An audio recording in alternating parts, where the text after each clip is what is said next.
What's going on, guys? JK Turtles here, and I have been playing a lot of Monster Hunter Rise as a longsword user, uh, mostly solo, and I've been experimenting with a couple different longswords now that I'm in the end game of 2.0, and I just wanted to share with you what I've discovered and tested with the two sets that I believe are going to be pretty good.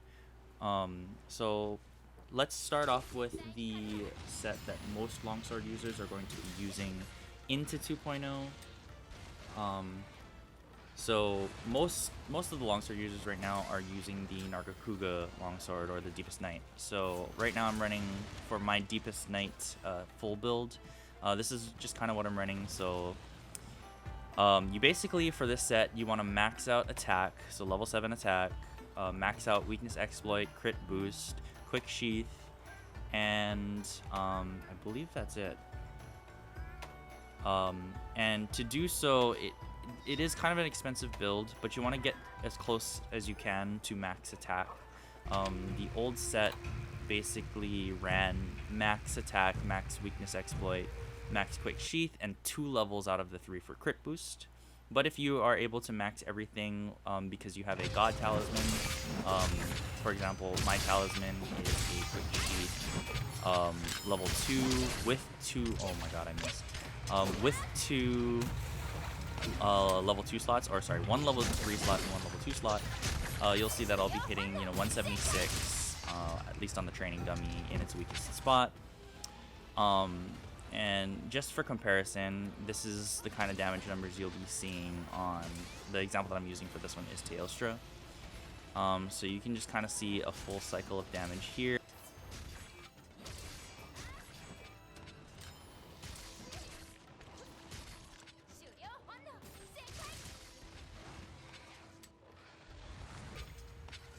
And this is just an example of max buffs, so Mega Demon Drug, Demon Powder, Might Seed, and you will be hitting on your Red Spirit Gauge Helmbreaker, 193 on the weakest point on the training dummy. Alright, so now let's take a look at the new longsword that is now available in 2.0, which is the Tigrex longsword, rarity 6. The reason why this longsword is so good is because if you upgrade it from the very start, one of the earlier longswords can actually be ramped up with the Skillbind boost ramp. And I will actually show you the damage difference between Skillbind and the attack boost level 2 that the Tigrex longsword has access to. So the build for this one is pretty different. You want to max out Critical Eye. You also want to max out Maximum Might so that you can access 100% affinity. And you also need maxed weakness exploit. So after you max out all those crit skills, your main damage is going to come from max crit boost. So it's pretty skill heavy. So in total, you will be running max Critical Eye, max weakness exploit, max crit boost, max quick sheath, and max maximum might. As you can see, the damage on the Tigrex longsword with this affinity build is much higher than the Nargacuga one at 204 on the Helmbreaker with the Red Spirit Gauge.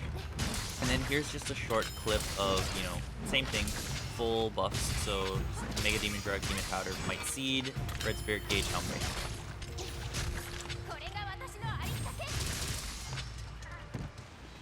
And here we have the Helmbreaker damage on Teostra's head with White Sharpness, Red Spirit Gauge, and Blue Sharpness, Red Spirit Gauge.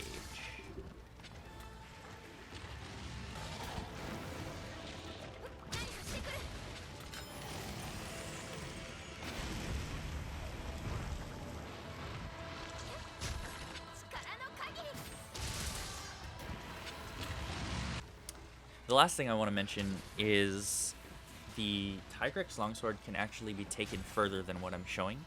The only reason I have the build that I'm currently running is because I run solo. I also wanted to make it so that I didn't have any Palico buffs, influencing like affinity or damage. But you know, most people are going to run this game with their palicos. You know, a lot of people are going to run this game with their friends. You know, you might have a hunting horn user in your party. So if you are sure that you're going to get, like, say, a palico power drum affinity boost or a hunting horn affinity boost, and you want to switch out some of that crit eye for attack, or some of those critical skills or affinity skills with attack, you will definitely start seeing yourself hitting higher numbers. So that's just something to keep in mind as well. So yeah, I just wanted to get this video out there, maybe spark some inspiration with how these builds could be taken further.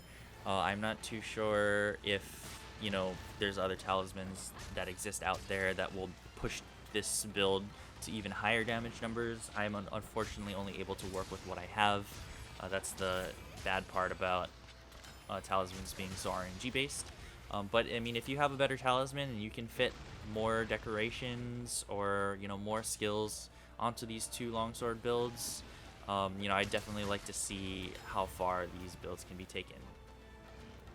If you guys want to see any more Monster Hunter Rise videos, just let me know in the comments what you want to see, what weapon, stuff like that, what fight. I'm currently working on a ninja sword build, which is the sword and shield that came out with the 2.0 update, so you can expect to see that. And I also stream on Twitch, so I will leave the links down below in the description. I will also leave the builds in the description because I know I kind of went through it pretty fast in the video. But anyways, guys, thanks so much for watching, and I will see you next time.